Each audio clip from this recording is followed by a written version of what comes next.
as you are from Liverpool, I just wanted to again go back to the Liverpool game itself, as we have got two Liverpool fans. From my point of view, it was a bit of a shaky start, and I kind of thought, I know Arteta has kind of turned this Arsenal team round a bit, and they always say your second title in a row is always your hardest. So as soon as Robertson's made that mistake and kind of spooned it into, well, in my notes I've got spooned it away. It looked like he just tried to play it out to his midfielder, and Lacazette can't believe his luck, and he's got, I wouldn't say the easiest tapping of his life, but he fluffed it, didn't he? Yeah, completely. Yeah, but as that goal goes in, did you know you'd come back into the game easy and ease, or did you think, oh no, here we go again? Are we kind of had our best days, or? Yeah, maybe 2 or 3 years ago. I mean, I remember when I was still living in London and we were coming up to watch the tail end of the Brendan Rodgers era, and it was just take a lead and you're never convinced we're going to hold it. Now it's just, all right, we've conceded. We're still probably going to win this game. I think we're so good at just grinding teams down. With that gung-ho football we had for the first 20 minutes, it's not so much about that. We tire teams out so that we kill them off towards the end. And it's so good to watch because we look so comfortable.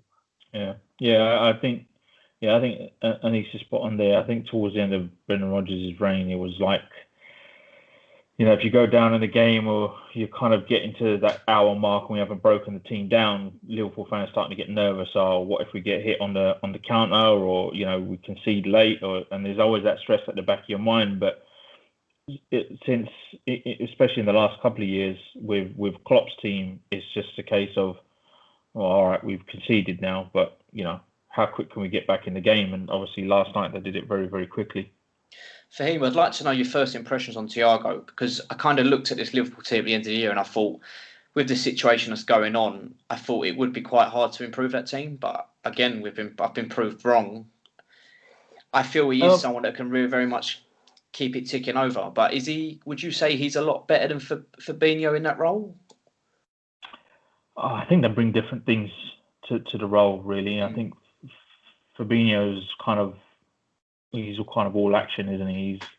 He's diving in with tackles and protecting that back line a little bit, and then when he does break forward, he's got a great shot on him from distance. And Thiago, he kind of just seems to string things together. He just pulls the strings. He doesn't make the old gut busting runs like Anis was making on Sunday, but just the two of them.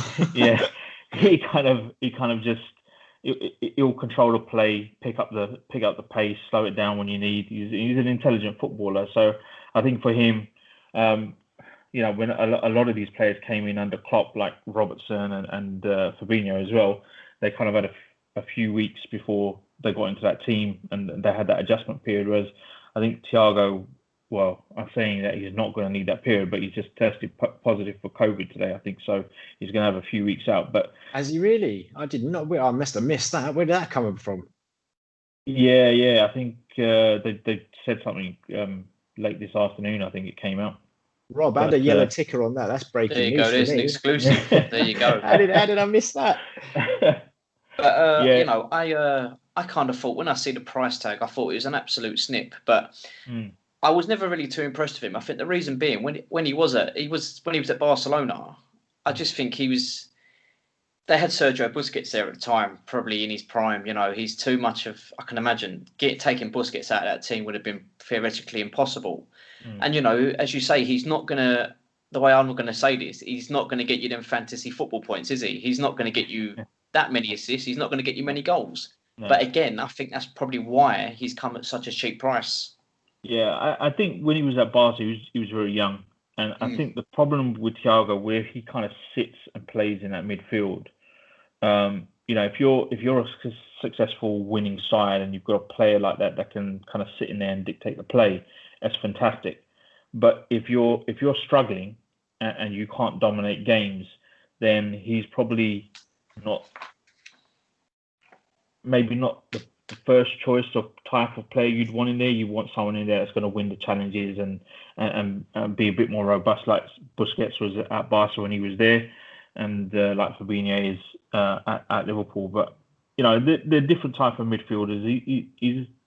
He's had a good quality again. Klopp. He's not gone for big numbers. He's been very choosy about the it's not even the type of player you're bringing in. They identify the way Liverpool are doing is they identify a player, and then that's who's coming in. And if he's not coming in, then there's no second option. They don't want a second choice. They'll just reassess, look at their data again, and see what they want to do. But yeah, he's done well to bring in the three guys. Sorry, that he has brought in.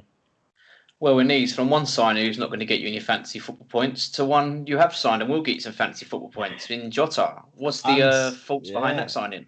And I love it. And I swear to you, Rob, now obviously living in Liverpool, when I'm going to the games, if Fahim can't come up, I take Zainab with me. And two of the games that we saw, so she called the Minamino signing. So we watched Salzburg play against us last year.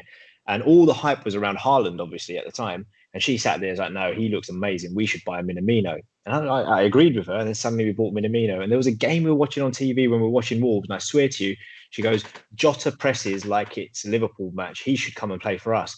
And I was like, it's spot on. He fits into a system of what Klopp expects of his players, from their actual approach to pressing off the ball, the way they play and dribble with the ball. I think, Jota's got one of the highest statistics for dribbles per game, hasn't he?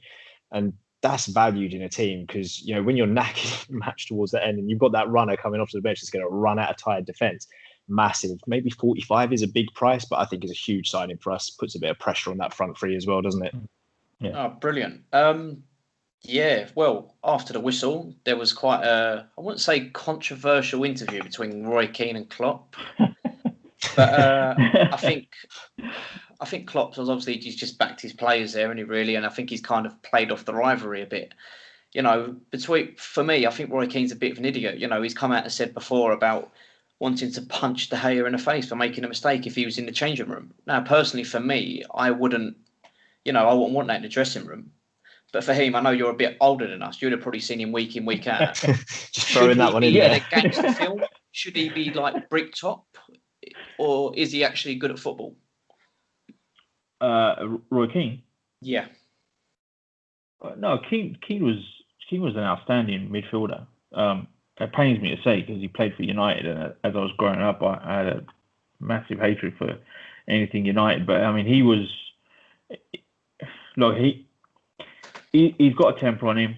He was known for the odd dirty tackle, and I think that overshadows a lot of his ability in games to control the game. I mean, he was a big part of why United dominated for so long. He's an outstanding midfielder, honestly.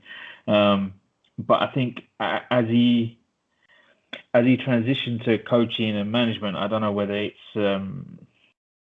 when you kind of struggle to get results, and he was such a big player and never really replicated that as a coach, whether you then try to stay relevant or stay in the limelight in other ways by making controversial statements and stuff. I don't know. It is kind of strange with him, but it's something that's kind of followed his career, and I think it's probably overshadowed a lot of the good stuff he's done in the game, to be fair, as a player. I don't think he was that bad of a manager. I remember him going into Sunderland when he was in the Championship, and I think they were rock bottom, and he ended up winning the league that year. I think that's correct. Yeah, he won a lot of games on the trot. I'm not saying he's not a bad manager, but I think if you look at the kind of players that are going into big roles and able to kind of stamp the authority on that team over a long period of time, he never really did that as a coach. But yeah, like at Sunderland, he was fantastic. But at the same time, if you look at some of the other teams he took over, he didn't really replicate that as a manager anywhere else. Do you think he's actually like this as a manager, or do you think he's puts his arm around his players and he's actually really nice in real life? Oh, you could never see it, could you? No, I think he's the type of guy that is he's kind of what you see is what you get, it seems like. I think I think it's too much for him to be a completely different character behind closed doors. I love what you finished with when you said, "Oh, he's a bit sensitive, is he?" Imagine if we lost, but we don't lose. That's the beauty of it. We don't ever lose. It's crazy. Yeah, it's a mad time to be a Liverpool fan. I think it's quite sad of him because his reputation is just known for going in and being a bit of a bully and a bit of a nutter. So from people of my age, my point of view, they probably think he's just a bit of an idiot. No, that's right. That's right, and that's what I'm saying to you. Like with everything that he achieved in the game as a player, and how good a player he was, if you look back, you guys obviously, like you pointed out, Rob, you two are much younger than I am. But if you look back at players even before then, you look at Maradona, phenomenal player, but everybody talks about the drug use and the hand of God goal. Things happen to overshadow your career, but I think with Roy Keane, there were so many incidents that when you guys look back and say, oh, yeah, what was he like? All you really hear about is all the bad stuff that he did. But if you look back when there were players like Ronaldo, Francesco Totti, Roberto Baggio, all these type of players that are fantastic footballers, you don't hear that. You just kind of know, okay, yeah, they were great players, because they never really got involved in the kind of stuff that Roy Keane really got involved in, to be fair.